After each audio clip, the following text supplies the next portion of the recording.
এজন্য নামাজ নামাজ এই নামাজ যাতে মিস হয়ে না যায়। সব মিস হতে পারে, নামাজ মিস হতে পারে না।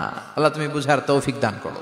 যেখানে আল্লাহ তাআলা আমাদেরকে আহ্বান জানিয়েছে, ওহে বিশ্বাসীরা, পাপ হতে পারে, ভুল হতে পারে, অন্যায় হতে পারে, ওই অন্যায়ের উপর অটল থেকো না, আমার কাছে ফিরে আসো। কাম টু ইউর লর্ড, তোমার রবের দরবারে ফিরে আসো, ক্ষমার মতো ক্ষমা চাও, ক্ষমার মতো ক্ষমা চাইলে আমি সব ক্ষমা করে দেব।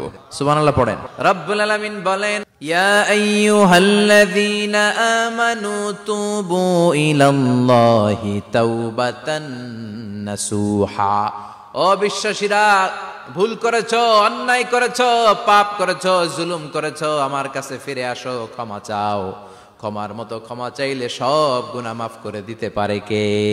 পাপ নাই, গুনাহ করি নাই, এরকম কেউ আছি? কথা বলেন, কত পাপ করছি কোনো হিসাব আছে? পৃথিবীর কেউ না জানলেও জানে কে? পৃথিবী না জানুক আমি তো জানি, আমি কি পাপ করেছি হায়।